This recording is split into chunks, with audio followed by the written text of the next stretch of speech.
Batman versus Jason Voorhees. The Dark Knight is going up against one of the most prolific slashers and killers of all time. But in this fight, well, who's ultimately going to be coming out on top? And really, is this fight even going to be close? Let's get into it. Now, starting out, Batman. And I want to give him his flowers. The guy has trained himself until he's reached peak human physical levels. And then basically shattered all records and became above peak human.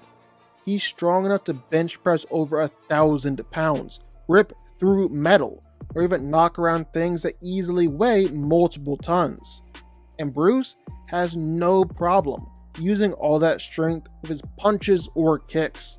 He's regularly knocking down walls or kicking through metal, regularly knocking out metahumans, and sending people flying dozens of feet with just one strike. Batman might not necessarily look it, and he is supposed to be just a normal human, but you can kinda say that essentially whatever Captain America can do, Batman can pull off something similar. Sure, Steve might be ultimately a bit stronger, but Bruce is well within that super soldier range of strength. Same with durability. Batman is much more durable than you would think, especially with his incredible armor. Now, out of armor, Batman has taken some pretty nasty beatings, even an attack or two from Wonder Woman, so he's definitely tough. His Batsuit only adds to that even more. He's regularly taking attacks from all sorts of opponents, some of whom are seriously strong.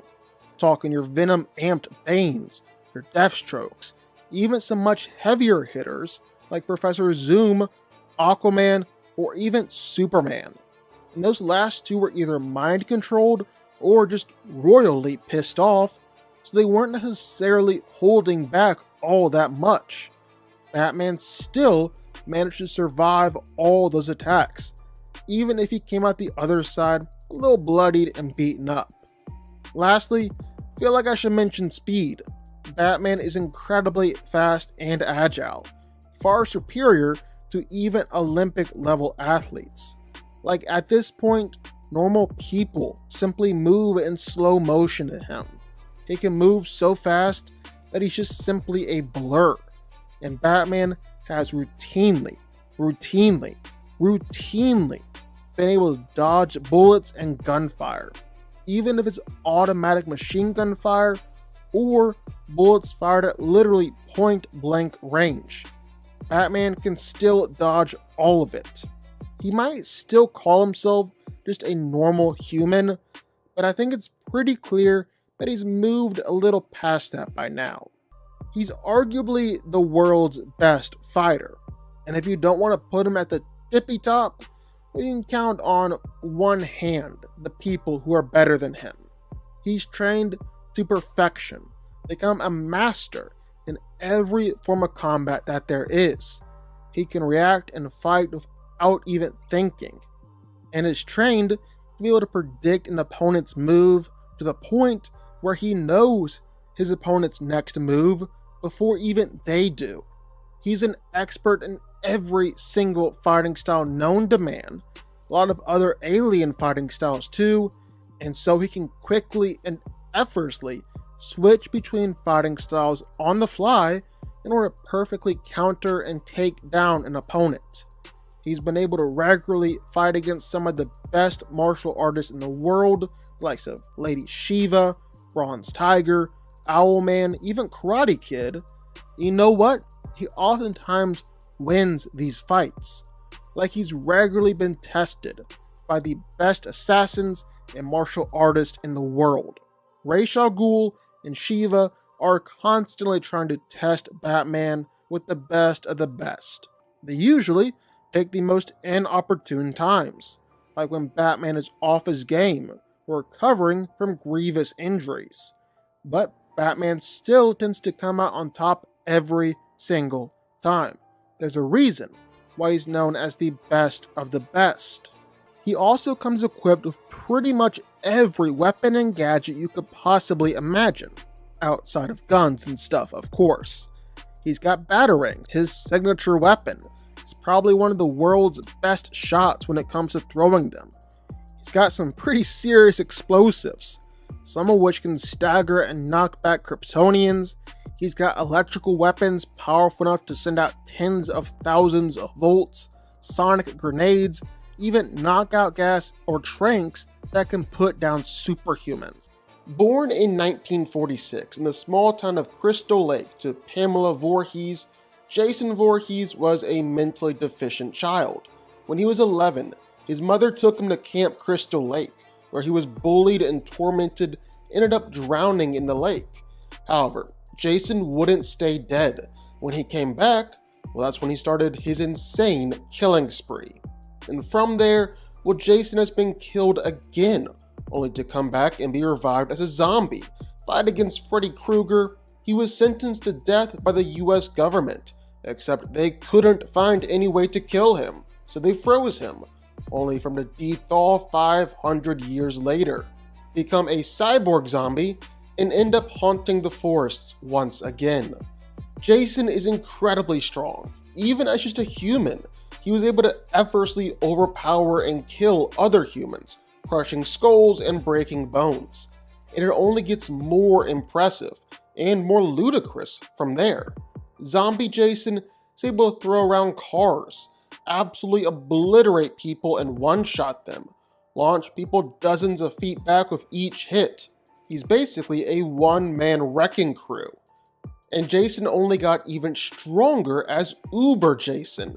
He's significantly stronger than he ever was before, to the point where he's able to easily wreck older and weaker versions of himself. But probably even better than Jason's strength would be his durability and toughness. Even as just a human, Jason was pretty much nigh indestructible. You try and kill him, and you try and take him down, and just nothing seems to work. He's ridiculously tough. The novels also hinted at the fact that Jason might have had a healing factor, which explains a lot of the injuries that he's able to take, but that's a little bit up in the air. However, when he became a zombie, well, not only did Jason get tougher, but he definitely does have a healing factor now. He's both living and non-living. His entire body is actually just an extension of his willpower. This allows him to come back and regenerate from pretty much every attack imaginable. He can take all sorts of hits and attacks. Bullets aren't even close to enough to put him down, and Jason can survive most explosions with ease. He's really, really tough. And then when Jason came back as Uber Jason, well, again, he only got even tougher from there. Like tough enough to not just take massive point-blank explosions, but tough enough to survive falling down to Earth from outer space, pick himself up, and keep on killing. So yeah, he's pretty much impossible to actually kill or put down. Now, Jason isn't necessarily what you would call smart or skilled, but he has got a knack for being pretty stealthy. He's got a lot of impressive stealth kills to his name, regularly able to sneak up on people or even moving too fast for them to catch up with as he kills one after the other. And primarily because of his sheer power and durability, well, Jason has regularly been seen as a one-man wrecking crew. He's been able to completely obliterate whole groups of elite mercenaries or special forces sent out to put him down. There's no doubt about it. Jason Voorhees isn't just one of the most iconic slashers out there, he's also one of the most powerful killers too. So who wins? Well, let's break it down. Now this time, Jason has invaded Gotham City instead of Manhattan, gone on a bit of a killing spree. And obviously the Batman has come down on him to stop him. Also, we're going to be really focusing on Zombie Jason here for this fight. That's the most typical form when anyone thinks of Jason Voorhees, and should be able to give Batman a good fight. Now the first thing that's going to happen when Batman first confronts Jason is that, well, he's going to figure out pretty quickly that Jason is a zombie. Whether by analyzing him with the built-in scanners in his cowl, seeing that he has no heartbeat, or his body temp runs cold, or just by literally looking at him and seeing the rotting flesh falling off of him. It's not going to take long for Bruce to put two and two together. After all, Batman is pretty much tied with Lex Luthor for title of the smartest man in the world. This is key for one pretty important reason. Batman is constantly holding back in all fights, and he 100% will not kill anyone. That rule doesn't apply if you're already dead. After all, he's got no problem with killing Solomon Grundy, a literal zombie, and this also applies to people whose healing factors can take it. So Batman is going to be going all out in this fight. Now, that might not make too much of a difference here, because Jason is actually sneaky powerful. And not just that, but sneaky tough. It's really his durability. And that healing factor, that's an important factor here. Jason is pretty much impossible to put down. Like, he's just stood there as whole firing squads lit into him. Wasn't actually put down or killed by any of it. He's been hit with cars, thrown off mountains. He's survived massive explosions. He's taken pretty much everything that it's possible to take. And Jason has always just kept on going right through it. I mean, just look at the absolute gauntlet that Freddy Krueger threw at him. Not just that, but Jason is able to throw around cars, absolutely obliterate people and one-shot them, launch people dozens of feet back with each hit. He's basically a one-man wrecking crew out there. He's easily on par with your super soldiers like Captain America or Deathstroke, so he's going to be stronger and tougher than Batman. The problem with all that is that while it's nice in theory, it's kinda hard to see Jason landing even one hit on Batman here. Jason isn't necessarily quick. He's not necessarily agile, and he actually has a serious problem with faster fighters. Batman is one of the fastest and most agile fighters on the planet.